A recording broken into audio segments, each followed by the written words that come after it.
আজি আমাৰ Indian association of parliamentarians for population and development এই আমাৰ সাংসদসকলৰ এই সংগঠনৰ যোগেৰে আজি আমাৰ ডিফুত কাৰ্বি আংলং আৰু ডিমা হাছাও দুয়োখন অট'নমাছ কাউন্সিলৰ সদস্যসকলৰ এখন কৰ্মশালা অনুষ্ঠিত হৈছিলে আৰু এই কৰ্মশালাৰ মূল উদ্দেশ্য হ'ল যে আমাৰ এই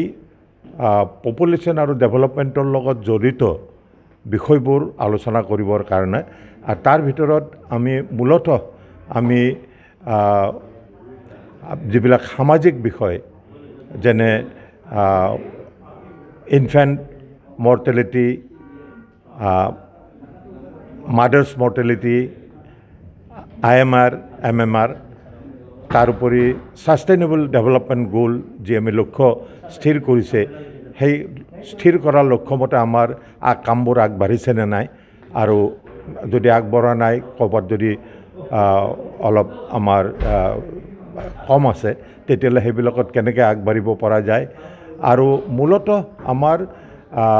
স্বাস্থ্য উন্নয়ন আৰু সামাজিক বিষয়বিলাকৰ ওপৰত আমাৰ আলোচনা হৈছিলে আৰু মূলতঃ 5টা বিষয় আমি ৰাখিছিলোঁ আৰু এই 5টা বিষয়তে আমাৰ সদস্যসকলে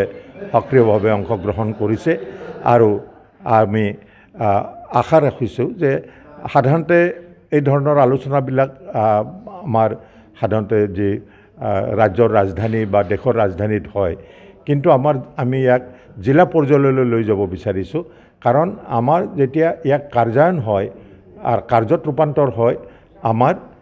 তৃণমূলতহে হয় অৰ্থাৎ আমাৰ তলৰ পৰ্যায়তে ইমপ্লিমেণ্টেশ্যন হয় গতিকে আমি পলিচিৰ ক্ষেত্ৰত আমি দিল্লীত বা দিছপুৰত যিমানেই পলিচি আমি তৈয়াৰ নকৰোঁ কিয় ভাল আঁচনি নকৰোঁ কিয় যেতিয়ালৈকে তাৰ ইমপ্লিমেণ্টেশ্যন বা কাৰ্যায়ন যদি সম্পূৰ্ণ নহয় বা ঠিক নহয় তেতিয়াহ'লে আমাৰ যিটো আশা আমি কৰোঁ যে সমাজৰ বা দেশৰ জনসাধাৰণৰ বা আমাৰ এই বসতিপূৰ্ণ ঠাইবিলাকৰ মানুহৰ ইয়াৰ দ্বাৰা কিমান লাভৱান হৈছে বা কিমান লাভৱান হ'ব এই কথাখিনি আমি অধ্যয়ন কৰিব নোৱাৰোঁ সেইকাৰণে আমি এই ধৰণৰ কৰ্মশালা বা এই ধৰণৰ আমাৰ ইণ্টাৰেক্টিভ ছেশ্যন আমি যদি আমাৰ তৃণমূল পৰ্যায়ৰ নেতাসকলৰ লগত নেতৃবৃন্দৰ লগত যদি আমি কৰিব পাৰোঁ আৰু তেখেতসকলে এই যিবিলাক আমাৰ উন্নয়নমূলক আঁচনি বা স্বাস্থ্যমূলক আঁচনি বা আমাৰ সমাজ উন্নয়নমূলক যিবোৰ আমাৰ আঁচনি এই আঁচনিসমূহ তৃণমূল পৰ্যায়ত কি ধৰণে ইয়াৰ কাৰ্যায়ন হৈছে আৰু কাৰ্যায়ন সম্পূৰ্ণ হৈছে নে নাই আৰু যদি হোৱা নাই আমি কেনেকৈ তাক সম্পূৰ্ণ কৰিব পাৰোঁ এই বিষয়সমূহ তেখেতসকলে দাঙি ধৰিছে আৰু আমি আমাৰ যিসকল বিশেষজ্ঞ এই বিশেষজ্ঞসকলৰ ফালৰ পৰাও আমি ইয়াত একোটা প্ৰেজেণ্টেশ্যন আমি ৰাখিছিলোঁ আৰু বিশেষজ্ঞসকলে আমাৰ এই যি টেকনিকেল ছেশ্যনত তেখেতসকলে বিশেষজ্ঞসকলে এই বিষয়সমূহৰ ওপৰত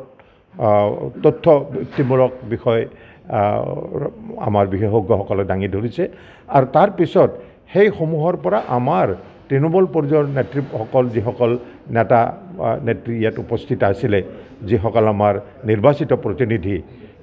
অট'নমাছ কাউন্সিলৰ দুয়োখন জিলাৰে তেখেতসকলৰ সেই ক্ষেত্ৰত যদি কোনো ক্লাৰিফিকেশ্যন লাগে বা কোনো আৰু যদি প্ৰশ্ন থাকে আৰু কি ধৰণে ইয়াক আমি আগলৈ আৰু ভালকৈ আগবঢ়াই লৈ যাব পাৰোঁ এই বিষয়েও আমাৰ সদস্যসকলে তেখেতসকলৰ মন্তব্য দাঙি ধৰিছে আৰু আমি সকলোবোৰৰ অন্তত আমি দেখিছোঁ যে আমি বহু বিষয়ত আমাৰ এই জিলা দুখন আগবঢ়া যেনে ধৰক জেণ্ডাৰ ইকুৱেলিটিৰ ক্ষেত্ৰত আমি আলোচনা কৰিছোঁ জেণ্ডাৰ ইকুৱেলিটিৰ ক্ষেত্ৰত আমি যদি চাবলৈ যাওঁ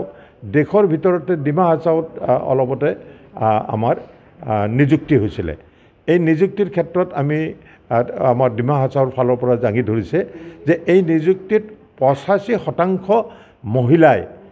তাত স্থান পাইছে চাকৰি পাইছে মাত্ৰ 15% পুৰুষেহে চাকৰি পাইছে গতিকে এইটোৱে বুজায় যে আমাৰ দেশৰ যি এভাৰেজ বা আমাৰ ৰাজ্যৰ যি এভাৰেজ সেই এভাৰেজৰ ক্ষেত্ৰত কিছু বিষয়ত আমাৰ এই জিলা দুখন বহুত আগবাঢ়ি আছে আমাৰ ৰাজ্যখনৰ এভাৰেজতকৈও আগবাঢ়ি আছে আমি তেনেকৈ চাবলৈ যদি যাওঁ যে ইনফেণ্ট মৰ্টেলিটি ৰেট বা মাদাৰ্ছ মৰ্টেলিটি ৰেট MMR এই ক্ষেত্ৰত কিন্তু আমাৰ কাৰ্বি আংলং অট'নমাছ কাউন্সিলৰ এলেকা যথেষ্ট উন্নত ৰাজ্যখনৰ এভাৰেজতকৈ কাৰ্বি আংলং উন্নত গতিকে আমি যেতিয়া তৃণমূল পৰ্যায়লৈ যাওঁ এই কথাবোৰ বা এই আমাৰ যিবোৰ সমস্যা আছে বা তাৰ সমস্যাৰ লগত জড়িত যিবোৰ আমাৰ এচিভমেণ্ট আছে এইবিলাক আমি জানিব পাৰোঁ আৰু সেইকাৰণে আমি তৃণমূল পৰ্যায়লৈকে এই ধৰণৰ আমাৰ যি পলিচি প্ৰকলন আৰু তাৰ সমাধান সমূহ আমি আমাৰ তৃণমূল পৰ্যায়ৰ পৰাহে আমি গ্ৰহণ কৰিবৰ কাৰণে আমি আগবাঢ়ি আহিছোঁ ধন্যবাদ